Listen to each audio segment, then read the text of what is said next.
Hello students, BCom first year business economics में आज हमारा टॉपिक है is profit making the sole objective. क्या लाभ कमाना एकमात्र उद्देश्य है। इसमें सबसे पहले एल.एच. हैने के अनुसार व्यवसाय एक मानवीय क्रिया है जो वस्तुओं के क्रय विक्रय द्वारा धन प्राप्त करने हेतु की जाती है। फिर आते हैं पीटरसन एवं प्लोमैन के अनुसार व्यवसाय को एक ऐसी क्रिया के रूप में परिभाषित किया जा सकता है जिसमें विभिन्न व्यक्ति किसी उपयोगी वस्तु का विनिमय पारस्परिक हित अथवा लाभ के लिए करते हैं, चाहे ये वस्तुएं हों या सेवाएं। इन परिभाषाओं से स्पष्ट पता चलता है कि व्यवसाय में लाभ कमाने की भावना प्रधान रूप से होती है। पूंजीवादी अर्थव्यवस्था के अंतर्गत तो अधिकांशतः व्यावसायिक क्रियाओं का उद्देश्य लाभ कमाना ही होता है। ऐसा भी देखा जाता है कि जब किसी व्यापारिक क्रिया में लाभ मिलना बंद हो जाता है अथवा लाभ की मात्रा कम हो जाती है तो लोग उस व्यावसायिक क्रिया को ही त्याग कर कोई अन्य कार्य करना अधिक श्रेष्ठ समझते हैं। यही नहीं, यदि उनकी कभी ऐसी आशंका होती है कि मूल्य स्तर गिर रहा है तो उन्हें अपने माल को नष्ट करने में लेश मात्र भी हिचकिचाहट नहीं होती है। इसका तात्पर्य यह है कि माल को नष्ट करना उन्हें स्वीकार है, किंतु सस्ते मूल्य पर बेचकर जनसाधारण की सेवा करना उन्हें नहीं सुहाता। भविष्य में ऊंचे मूल्य पाने की अभिलाषा में कभी कभी तो वे माल को दबा कर ही रख लेते हैं। पूंजीवाद की इस रोमांचकारी दशा में भयभीत होकर ही साम्यवाद के पुजारी कार्ल मार्क्स ने तो अपनी लोकप्रिय पुस्तक दास कैपिटल में एक स्थान पर लिखा है कि उनके अनुसार है, आज का उद्योगपति समाज की आवश्यकताओं को संतुष्ट करने का यत्न नहीं करता, वरन उसका ध्यान अधिकतम लाभ की ओर लगा रहता है और इस उद्देश्य की पूर्ति के लिए वह उत्पादन भी करता है। फिर बर्नार्ड शो के अनुसार पूंजीवाद में आत्मा नहीं होती। पूंजीपतियों की अभिलाषा लाभ तथा उनका ईश्वर स्वर्ण है, इनकी सोना है। पूंजीवाद के इन दोषों के निवारणार्थी अनेक विचारकों ने राजकीय हस्तक्षेप की नीति का सुझाव दिया है। कुछ लोगों ने तो साम्यवाद को अपनाने की सलाह दी है। जहाँ तक पहले सुझाव का प्रश्न है, किसी सीमा तक वह वांछनीय प्रतीत होता है। जनसेवा उद्योग में तो राजकीय हस्तक्षेप नितांत आवश्यक है, क्योंकि इसके बिना अधिक से अधिक लोगों का अधिकतम कल्याण का आदर्श प्राप्त नहीं किया जा सकता है। आजकल कल्याणकारी राज्य की कल्पना करने वाला प्रायः प्रत्येक देश अपने उद्योग धंधों का नियमन राष्ट्रीय हित में ही करता है। जहाँ तक साम्यवाद को अपनाने का प्रश्न है, यह प्रणाली पूंजीवाद से भी कहीं अधिक भयंकर है। पूंजीवाद हो अथवा साम्यवाद, दोनों प्रणालियों के अंतर्गत व्यक्ति की उपेक्षा की जाती है एवं भौतिकता को ऊंचा स्थान दिया जाता है। इन दोनों ही प्रणालियों में उपभोक्ताओं व उत्पादकों का कोई नियंत्रण नहीं रहता। दोनों में सामाजिक न्याय, स्वातंत्र्य एवं भ्रातृत्व के सामाजिक सिद्धांतों की उपेक्षा की जाती है। एक और पूंजीवाद के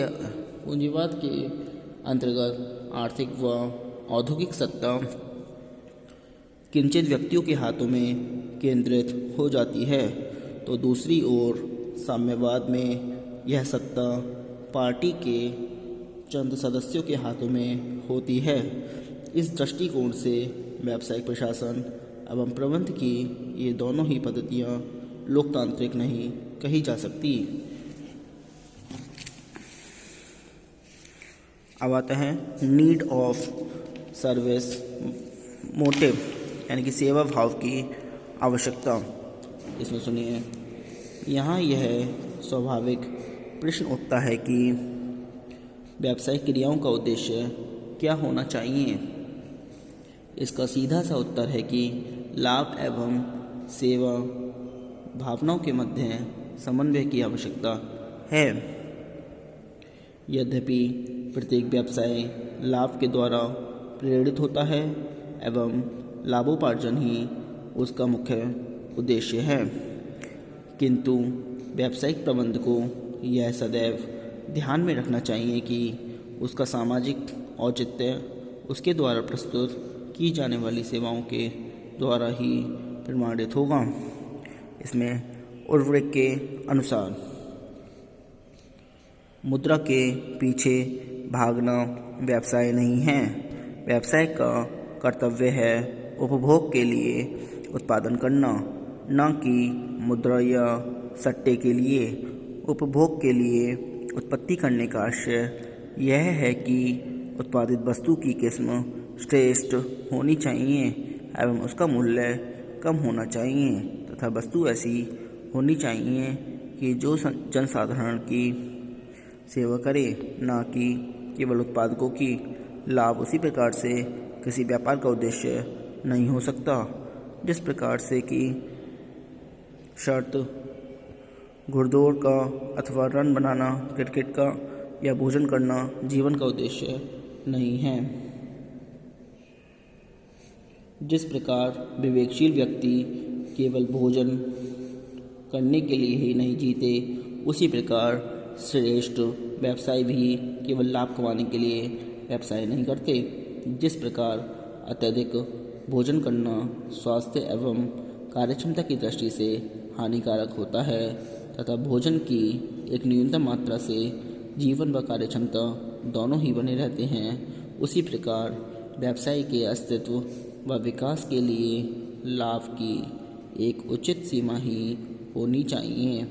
व्यवसाय का एकमात्र उद्देश्य नहीं है। व्यावसायिक प्रशासन एवं प्रबंध का प्रमुख उद्देश्य समाज सेवा तथा समाज में सुख संतोष एवं शांति का प्रसार करना होता है और उसी ध्येय से उद्योगपतियों को कार्य करना चाहिए, तभी राष्ट्र का कल्याण होगा। अमेरिकन फोर्ड मोटर कंपनी के व्यवस्थापक हेनरी फोर्ड के अनुसार किसी भी व्यापारी का सर्वप्रथम उद्देश्य सेवा होना चाहिए और दूसरा लाभ। इस सिद्धांत का प्रयोग फोर्ड ने स्वयं अपने कारखाने में किया। कोई कंपनी की गाड़ियों पर केवल नाम मात्र को लाभ रखा गया और वह भी इस आश्वासन के साथ कि यदि कोई गाड़ी खराब हो जाए तो उसका सुधार निःशुल्क किया जाएगा। फोर्ड एजेंसियों में आज भी इस प्रकार की व्यवस्था है। इससे क्रेताओं को अटूट विश्वास हो जाता है और वस्तुओं का विक्रय भी सुविधा से होता रहता है। फोर्ड के कारखाने में एक पृथक अनुसंधान विभाग की स्थापना की गई, जिसका कार्य गाड़ी के नमूने में लोगों की रुचि तथा समय अनुसार परिवर्तन करना है। इस सेवा भाव के कारण ही हेनरी फोर्ड एक साधारण व्यवसायी से विश्व का प्रमुख उद्योगपति बन गया। सहकारी जनसेवा तथा राजकीय संस्थाओं का प्रमुख उद्देश्य सेवा भाव ही होना चाहिए, न कि लाभ कमाना। इन संस्थाओं में व्यक्तिगत लाभ की भावना का स्थान जनसेवा ले लेती है, क्योंकि राष्ट्राधिकृत उद्योगों का प्रमुख उद्देश्य जन कल्याण होता है। राजकीय उद्योग अन्य उद्योगों की भांति विशिष्ट हितों के रक्षार्थी नहीं, जैसे मजदूरों, विनियोजकों और उपभोक्ताओं के हित, वरन देश के समस्त नागरिकों के, जिनमें पुरुष, स्त्री व बच्चे भी सम्मिलित होते हैं, लाभार्थ चलाए जाते हैं। राजकीय उद्योगों की दशा में सेवा भाव को प्रधानता दी जाती है और इसी हेतु कभी कभी इन उद्योगों के द्वारा निर्मित पदार्थ उत्पादन व्यय से भी कम मूल्य पर बेचे जाते हैं। हाँ, यह अवश्य है कि राजकीय संस्थाओं का घाटा अतिरिक्त करारोपण द्वारा पूरा किया जाता है। व्यक्तिगत संस्थाओं के लिए यह संभव नहीं होता। अब आता है उचित उद्देश्य क्या है। कुछ लेखकों ने व्यावसायिक क्रियाओं के उचित उद्देश्यों को दो भागों में विभक्त किया है। नंबर आ, प्रमुख उद्देश्य और यानी कि प्राइमरी ऑब्जेक्टिव, और दूसरा है नंबर बा गौण उद्देश्य यानी कि सब्सिडरी ऑब्जेक्टिव। व्यावसायिक क्रियाओं का वास्तविक अथवा प्रमुख उद्देश्य तो विविध प्रकार की उपयोगिताओं के निर्माण द्वारा उपभोक्ताओं के लिए उपयोगी व श्रेष्ठ किस्म की वस्तुओं व सेवाओं की पूर्ति करना है, किंतु बिना गौण या सहायक उद्देश्यों की पूर्ति के यह प्रधान उद्देश्य पूर्ण नहीं हो सकता। अर्थशास्त्र के विद्यार्थियों को यह भली भांति विदित है कि वस्तुओं और सेवाओं के निर्माण व वितरण में अनेक घटक सहायक होते हैं, जैसे भूमि व प्राकृतिक साधन, श्रम, मुद्रा व मशीनें, प्रबंध व संगठन एवं साहस। यदि अल्पावधि में कोई व्यवसायी अत्यधिक लाभ कमाना चाहता है तो इन घटकों पर व्यय की मात्रा को कम करके ही लाभ बढ़ाया जा सकता है। आज के लिए इतना ही। Thank you very much.